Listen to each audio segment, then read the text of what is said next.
Hello everybody and welcome back to the channel. Everybody's unboxing apparently. Today is the lifting of the embargo, so everybody's doing the unboxing videos who got one early. And this one is from Eurogamer, amongst others. Was really struggling to get it out the box, so it was quite funny. I recommend you go and watch all of these particular videos. I've got a link for them in the description below. And yeah, he eventually did get it out the box, and it was a bit of a faff, but you know, he can be forgiven. We know how hard it is sometimes to get boxes out of boxes. Be very difficult. But then we moved on to PlayStation, who officially released their unboxing video of the PSVR 2. Apparently the logo goes all the way around the box just to symbol 360 degrees, as in, you know, virtual reality, 360 degrees. See what they did there? Yeah, very good. Anyway, so we're going to start with opening the box and taking out another box. And in this box was the manual, as you can tell, a USB cable, the headphones, and with the headphones you get obviously different size of caps and earpieces, as they call them, for those who've got big old ears or tiny little ears. And then to the main event of the evening, the actual hardware. So there it is in its glory, the PlayStation VR 2 Sense controllers, and obviously the headset, PlayStation VR 2.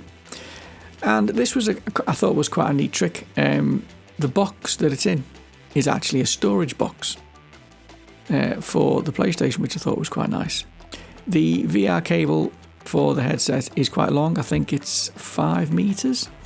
And I wanted to touch on this bit. See the way it's plugging into the only USB-C port on the PlayStation? Yes, we need to get into that discussion in a moment. The headband adjust, decent enough idea. Should keep it on your head nice and snugly. There's plenty of padding. The scope adjust, so it can go in and out to adjust to the size of your face. Depending on, you know, whether you're wearing glasses or not, you'll need to adjust. Then we've obviously got the adjustments for the lenses, which will take them sort of, if you've got wide eyes or, you know, narrow eyes, you can should be able to find the exact fitment that suits you and gets you the best image. Then underneath we've got the power button, a microphone, and the pass-through button, which is here, the function button. That's a very handy button, just so you can see what you're doing. Great for streaming, obviously, because I'll be able to press the pass-through button and see the text if anyone's texted in, which is handy as hell. She demonstrates here how to adjust the Sense controller straps and just the basic ergonomics of how it would sit in your hand. And then the buttons, we've got PS button on either stick, on either controller. We've got some analog sticks, which are also buttons as they are on the DualSense. We've got the action buttons, and we've got the options and create button.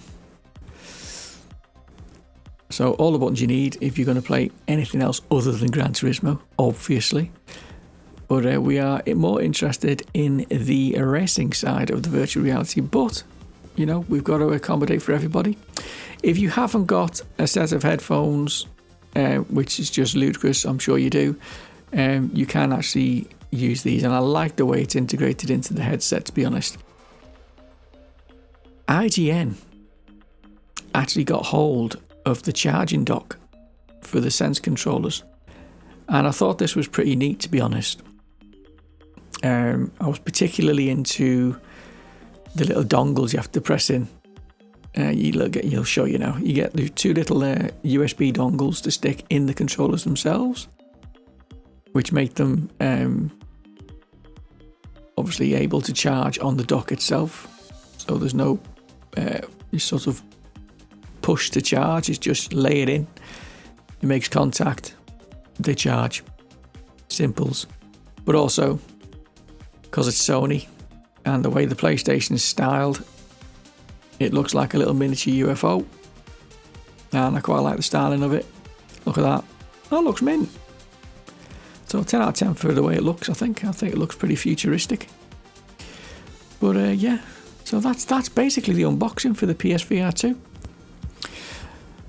So the other topic I wanted to quickly discuss was the fact that the USB-C port on the PS5 has been a sort of hot topic of, you know, what is that actually there for? When it first came out, it was like, what is it there for? Because it didn't have any accessory for it, other than, you know, maybe you could charge your phone up off it. And now it's become perfectly clear, which means that the PS5 and the PSVR 2 were obviously very closely developed together to work together, and a lot of the tech that's in the PS5 was obviously tailored towards PSVR 2, and that's no bad thing, because now we're getting reports of the performance that's coming out of the PS5 with the PlayStation VR, which is that the last thing I saw was it was outperforming a 3090 by 10%, which was a bit shocking, but you know, in VR obviously.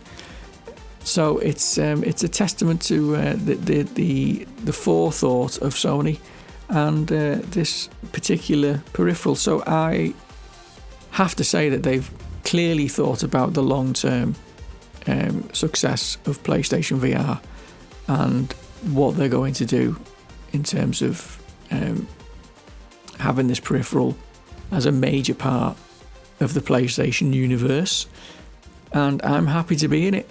Gotta be honest, I am very happy to be in it. So that's it for now. I'm gonna go. I just wanted this to be a short video, just show you the unboxing, get off my mind about the USB-C thing, and leave it at that. And I shall speak to you all very soon with the next video. Please, as always, subscribe to the channel. We're not quite at 1,000 yet, but we're getting there slowly. It would help us tremendously if you could subscribe and smash that like button. It helps with the algorithms and all that begging stuff. And I shall see you on the next video.